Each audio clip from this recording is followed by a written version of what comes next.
اور وہ جج بنے اسلام آباد کی 3 سیٹوں کے۔ اسٹیبلشمنٹ کی ضد یہ تھی کہ پنڈی اور اسلام آباد کی ایک سیٹ، یعنی یہاں پہ جی ایچ کے ہوئے، یہاں پہ ہم بیٹھے ہیں، ایک سیٹ وہ پی ٹی آئی کو نہیں دینی، اور وہی ہوا۔ پنڈی میں سارے حلقے نون لیگ ہاری، لیکن سارے حلقوں میں ان کو فارم 47 دے دیا گیا۔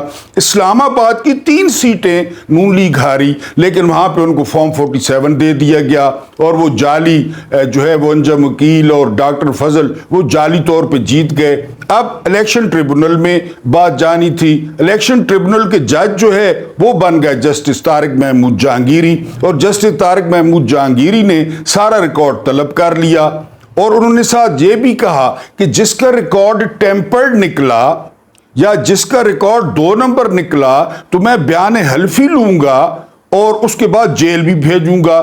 تو فوراً نون لیگ والے وہ بھاگتے بھاگتے اپنے تائے ابو سکندر سلطان راجہ کے پاس پہنچ گئے۔ سکندر سلطان راجہ نے ٹریبونلز کو، بلکہ ایک اور چاچے عامر فاروق کی مدد سے سٹے لے لیا، اور وہ کام رک گیا، ورنہ یہ ایک ہفتے میں طارق محمود جہانگیری نے جو ہے یہ اڑا دینے تھے۔ اور یہ بھی کہا جاتا ہے کہ ڈگری والے معاملے سے 2 دن پہلے طارق محمود جہانگیری کو کہہ دیا گیا کہ آپ پیچھے ہٹ جائیں ورنہ آپ کے ساتھ کچھ اور ہوگا، تو انہوں نے کہا کچھ کیا ہوگا، آپ کر لیں جو کچھ کرنا ہے آپ نے۔ تو پھر کراچی یونیورسٹی جایا گیا، وہاں سینڈیکیٹ کا اجلاس بلایا گیا، وہاں سے ان کا مس کنڈکٹ تلاش کیا گیا۔ مس کنڈکٹ، اس بات کو آپ نے سمجھنا ہے، جعلی ڈگری پھر بھی ثابت نہیں ہوئی، مس کنڈکٹ کہ انہوں نے کوئی پیریڈ مس کیے، انہوں نے کسی پروفیسر کے ساتھ بد اخلاقی کی، یا انہوں نے نقل کی انفیئر مین، اس بنا پر ان کو جو ہے نا ان کی رکنیت اور انرولمنٹ ختم کی جاتی ہے۔ بہرحال جی یہ ہو گیا۔ اس کے بعد ریٹ دائر ہو گئی سندھ ہائی کورٹ میں، اور سندھ ہائی کورٹ نے کمال دلیری کا مظاہرہ کرتے ہوئے آج انہیں سینڈیکیٹ کا جو فیصلہ تھا وہ معطل کر دیا، اور جس کا مطلب یہ ہے کہ انہوں نے طارق محمود جہانگیری کو، جسٹس طارق محمود جہانگیری کو فی الحال یعنی انہوں نے کلین کر دیا۔ فیصلہ معطل کرتے ہوئے انہوں نے کہا کہ جی یہ جو ثبوت ہیں وہ کافی نہیں ہیں، اور کیس جو ہے وہ مزید چلے گا۔ لیکن یہ بہت سارے لوگوں کے جو ہے ارمانوں پہ پانی پھیر گیا، ایک بار پھر امبیرسمنٹ فیل ہوئی، کیونکہ آپ کو پتہ ہے کہ جھوٹ کے پاؤں نہیں ہوتے۔ پتہ نہیں پاکستانی سسٹم اور پاکستانی قوم وہ کب اس بات کو سمجھے گی کہ جھوٹ کے پاؤں نہیں ہوتے۔ یعنی اسی بنا پر عمران خان کے ساتھ جو ہے نا وہ کیا ہو رہا ہے یا کیا کر دیا گیا ہے، 1 سال سے زائد ہو گیا ہے، کیس سارے جھوٹے ہیں۔ جو ہی اصل عدالتوں میں یا آزاد ججوں کے پاس جاتے ہیں، ادھر تو جیل میں انہوں نے عمران کو بھی قید کیا ہوا ہے، اور جو جج سنتے ہیں کیس ان کو بھی قید کیا ہوا ہے، ان پہ بھی نگرانی ہے۔ جسٹس بشیر کے بارے میں کہا جاتا ہے کہ 6 دفعہ تو وہ بے ہوش ہوئے تھے کیس کے دوران، کیونکہ ان کو جو کہا جا رہا تھا کہ سزا سنو۔ اب وہ جج تھے بشیر صاحب، ان کے بھی سامنے ساری چیزیں پڑی تھیں، اور وہ کہتے تھے زندہ مکھی کیسے نگل لوں۔ بہرحال انہوں نے پھر نگل لی۔ انسان کو جان پیاری ہوتی ہے، نوکری پیاری ہوتی ہے، کیریئر پیارا ہوتا ہے، سر پھرے تو کوئی ہیں اس جو ہے نا سسٹم میں۔ تو جج بشیر نے بھی سزا سنا دی۔ تو لیکن وہ جب جاتے ہیں اسلام آباد ہائی کورٹ آزاد ججوں کے پاس، قانون پسند ججوں کے پاس، وہ ہنستے ہیں، وہ کہتے ہیں کہ یہ کیا ہوا ہے۔ یعنی وہ جسٹس گل حسن اورنگزیب نے کہا تھا نا کہ جج ہمایوں دلاور نے 1 گھنٹے میں 28 پیجز کیسے ٹائپ کر لیے، 28 پیجز۔ سوال ہے نا ایک کہ یہ اس نے کس طرح کی ہے، یہ تو ورلڈ ریکارڈ ہے۔ تو جیل میں تو چونکہ نہ صرف عمران قید ہیں بلکہ جج بھی قید ہوتے ہیں، وہ بیٹھے ہی جیل میں ہوتے ہیں، ان کو وہی جیل نظر آ رہی ہوتی ہے، وہ مرضی کے فیصلے دیتے ہیں، اور انہوں نے دیے ہیں، اور جھوٹ کے پھر پاؤں نہیں ہوتے۔ وہ جب بڑی عدالتوں میں چیلنج ہوتے ہیں تو اڑ جاتے ہیں۔ یہی حال جو ہے وہ جسٹس طارق محمود جہانگیری کا ہوا۔ یعنی سنڈیکیٹ ان کے آگے کیا تھا، انہوں نے دستخط کیے، پروفیسر عارف نے اعتراض بھی کیا تھا، ان کو اٹھا لیا گیا۔ اب جب بڑے فورم پہ پہنچا، عدالت میں پہنچا، اور سندھ ہائی کورٹ نے ریزسٹنس دکھائی، انہوں نے اٹھا کے باہر پھینک دیا پہلی پیشی پہ کہ یہ کون ہوتے ہیں سنڈیکیٹ کہ اتنے پریسٹیجیس جو جسٹس ہیں ان کو 1 منٹ میں ان کی گردن اتار دی جائے۔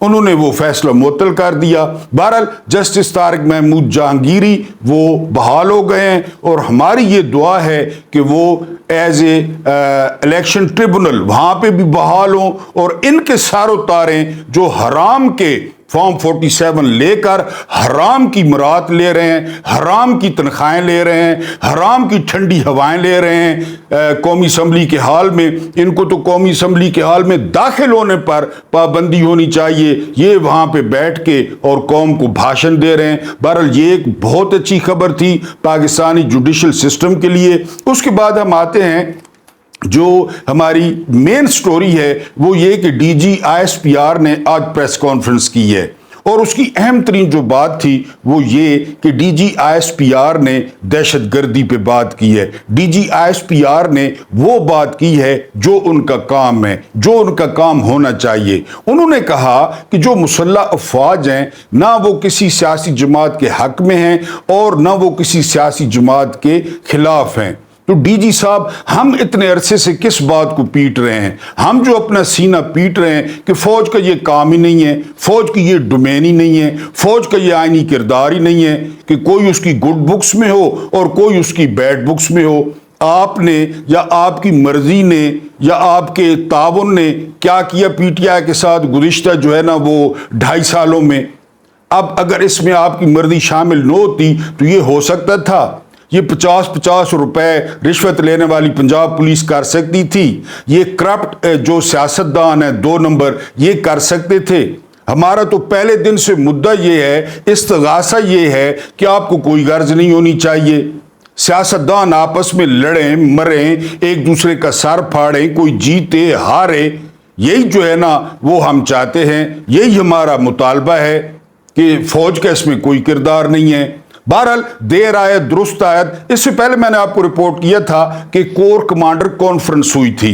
کور کمانڈر کانفرنس کا جو اعلامیہ تھا وہاں بھی 9 مئی والا جو رنڈی رونا تھا نا وہ نہیں تھا. 9 مئی والا نہ ڈیجیٹل دہشت گردی کا نام تھا. ٹھیک ہو گیا جی. اس کے بعد جو آج پریس کانفرنس ہوئی اس میں بھی وہ جو ساز بھی کبھی بہو تھی، وہ جو 9 مئی وہ آج نہیں تھا اور صرف دہشت گردی. اور اس کے بعد جو دوسرا ٹاپک تھا وہ تھا لیفٹیننٹ جنرل فیض امید. اور فیض امید کے بھی حوالے سے جو خبر انہوں نے دی کہ جی ٹاپ سٹی، میں نے پہلے بھی ذکر کیا تھا کہ ٹاپ سٹی میں بہت بڑا جو ہے لمبا چوڑا، یہ اتنا لمبا اور بڑا سکینڈل ہے کہ اگر واقعی اس کو پروب کر دیا گیا تو آپ حیران رہ جائیں گے. یعنی آپ یہاں سے اندازہ لگائیں کہ اس کے ڈانڈے علی رضا آبدی، آپ کو یاد ہوگا ایک بڑے نوجوان اور خوبصورت ایم این اے تھے ایم کیو ایم کے، اور ان کو گھر کی دہلیز پہ قتل کر دیا گیا تھا.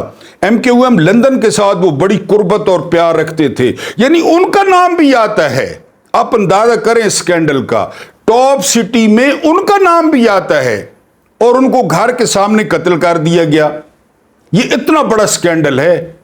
اور یہ ٹاپ سٹی کس طرح ہتھیایا گیا، کس کے پاس تھا، اس کی مالیت کتنی ہے، اسی پہ رہیں بالکل کریں اپنے جرنیل کا احتساب. لیکن جو آپ نے 250 صحافی چھوڑا ہوا ہے جن کا پٹا نکالا ہوا ہے، 54 چینل جو ہے نا آپ نے چھوڑے ہوئے ہیں کہ جی فیض امید اور عمران خان کا نیکسس، اور فیض امید گواہ بن رہا ہے، ثاقب نثار گواہ بن رہا ہے، اب فیض امید چاند پہ جا رہا ہے، اب فیض امید مریخ پہ جا رہا ہے، اب عمران خان کے خلاف ملٹری ٹرائل ہوگا. یہ سارا یہ ان پہ لگتا ہے پیسہ، ان کو نون لیگ کھلاتی ہے پیسہ، ان کو نون لیگ کھلاتی ہے اشتہارات. عمران خان نے اپنے 3.5 سالوں میں 1 روپے کی ہڈی نہیں ڈالی ان کو، 1 روپے کی، جس کی وجہ سے یہ باولے ہوئے پھرتے ہیں.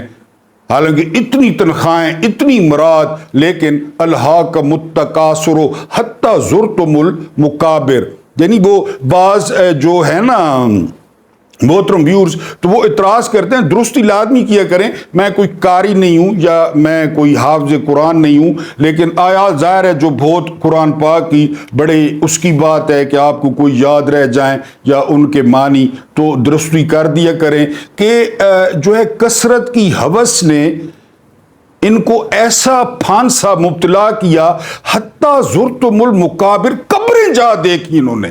ایک دن ان کا اعلان ہو گیا کہ جی بس وہ نہیں رہا. بس یعنی اتنا مال، اتنی تنخواہیں، اتنی مراد کہ نہ پوچھیں، اور اتنے تعلقات. یعنی یہ وہ صحافت ہے ہی نہیں، یہ شورش کاشمیری والی صحافت ہے ہی نہیں، یہ ابوالکلام آزاد والی صحافت ہے ہی نہیں، یہ محمد علی جوہر والی صحافت ہے ہی نہیں جنہوں نے آدھی عمر جیل میں گزاری گوروں کے خلاف. یہ تو ٹاؤٹ ہیں، یہ تو پالشیے ہیں، یہ کوئی صحافی ہیں؟ ہاں، ان کو صحافی بنا دیا گیا، بنوا دیا گیا، نوکریاں دے دی گئیں، تو بس ان کی اپنی، اچھا یہ ان کی خواہشات خبریں ہیں کہ یہ جو ان کی خواہش ہوتی ہے اس کو خبر بنا دیتے ہیں.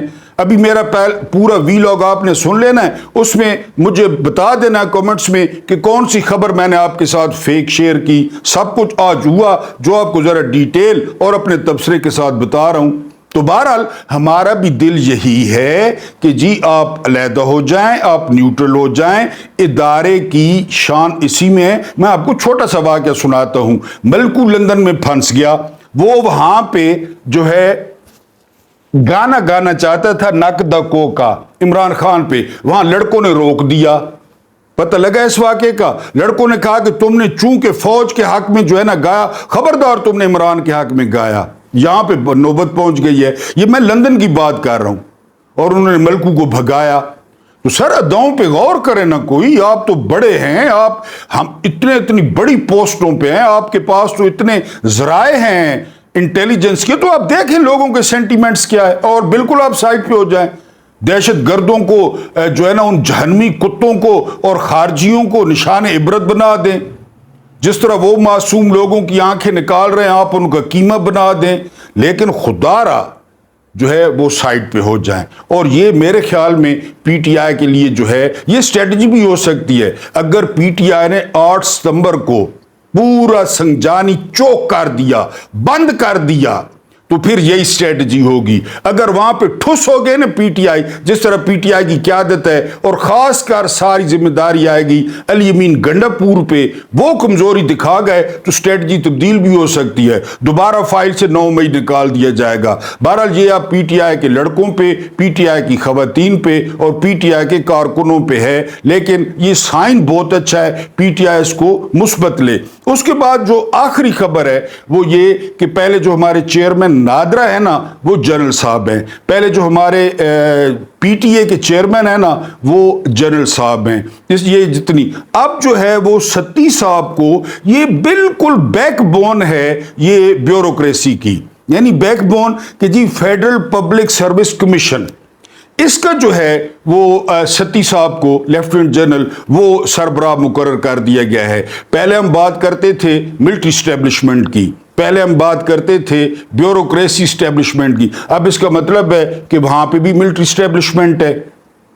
یعنی ان اداروں میں جرنیل بیٹھے ہیں تو پاکستان کے انحطاط کی، پاکستان کے زوال کی، پاکستان کی جو ہے نا وہ معیشت کی یہ حالت کیوں ہے؟ اگر یہ تجربہ ٹھیک ہے اور یہ تجربہ کامیاب ہے تو میری ایک تجویز ہے کہ 3 سال کے لیے یا 2 سال کے لیے کسی جرنیل کو وزیر اعظم بنا دیا جائے. کیونکہ یہاں پہ قانون بنانا، بدلنا، پھر بنانا کوئی مسئلہ ہی نہیں ہے. یعنی آپ اندازہ کریں کہ وہ نور عالم لوٹا 78,000 ووٹ اس کا جعلی ہے، فارم 47 والا، اس کو اتنی زور کی آئینی ترمیم آئی ہیں کہ وہ روزانہ آئینی ترمیم پیش کر رہا ہے. اور ان کی سیٹیں کتنی ہیں قومی اسمبلی میں؟ 5. ان میں سے نور عالم بھی جعلی ہے اور بقول فافن مولانا فضل الرحمان بھی جعلی ہے پشین میں.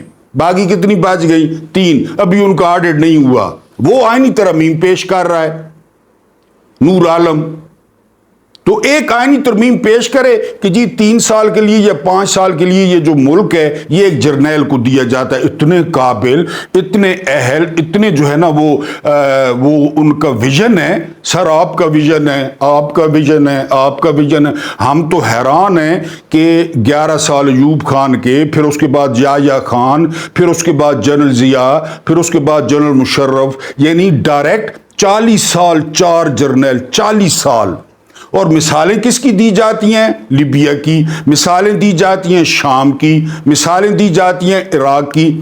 حالانکہ اب تو مثالیں دی جانی چاہیے تھیں کہ ہماری 40 سال کی حکمرانی کے بعد آپ ساؤتھ کوریا دیکھیں اور پاکستان دیکھیں، آپ ملیشیا دیکھیں اور پاکستان دیکھیں، آپ سنگاپور دیکھیں اور پاکستان دیکھیں، آپ تائیوان دیکھیں اور پاکستان دیکھیں، پاکستان آگے نکل گیا۔ 40 سال کی حکمرانی کے بعد ہمیں مڑ مڑ کے مثالیں دی جاتی ہیں، لیبیا آپ ہوتے، آپ شام ہوتے، آپ عراق ہوتے۔ ان کو تو یار غیروں نے مارا، ہمیں تو اپنے مار رہے ہیں، غیر ماریں تو اتنا افسوس نہیں ہوتا۔ Everything is fair in love and war. پرائے ماریں تو کون سا غم، جب اپنے ماریں تو زیادہ افسوس ہوتا ہے اپنے۔ تو بہرحال یہ جس جو ہے نا بڑھتا شکنجا سول سسٹم، اس کا مطلب ہے کہ جو وزیر اعظم آتا ہے پھر یہی خبریں فیڈ کرواتے ہیں کہ یہ پیسے دے کر ووٹ لیتے ہیں، یہ قیمے والا نان کھلا کے ووٹ لیتے ہیں، ان کو جو ووٹ دیتے ہیں وہ بلڈی سویلینز ہیں، ان کو جو ووٹ دیتے ہیں وہ 2-2 ٹکے کے دکاندار، 2-2 ٹکے کے ریڑی والے، 2-2 ٹکے کے سرکاری ملازم۔ ان کو کیا پتا کہ کس کو ووٹ دینا اور کس کو ووٹ نہیں دینا۔ تو میرا یہ ہے کہ جی ایک آئینی ترمیم کریں، 3 سال کے لیے، 5 سال کے لیے، ایک لمبا چوڑا زبردست پرسنالٹی والا جس طرح ایوب خان کی تھی تو آپ وزیر اعظم بنا دیں، پاکستان کے مسائل حل ہو جائیں۔ ہم تو چاہتے ہیں پاکستان میں ہر طرف شہد اور دودھ کی نہریں بہیں، اس کا ایک کنیکشن چھوٹا سا ہم بھی لے لیں گے۔ بہرحال خبریں اور بھی ہیں، اب ساری بیوروکریسی بہرحال آپ دیکھ لیں کہ کس طرح کام کرے گی۔ یہ وہ حرام خور بیوروکریسی ہے کہ ریڑیوں پہ ان کو، فرعونوں کو آپ دیکھیں ریڑی والے کے ساتھ کیا سلوک کرتے ہیں، اور جب 8 فروری کی رات ان سے فارم 47 مانگتے ہیں تو شلواریں گیلی کر کے، کان پکڑ کے، مرغا بن کے یہ قوم کا مینڈیٹ فارم 47 پہ چوری کر کے دے دیتے ہیں۔ ریڑی والے کے لیے فرعون ہیں۔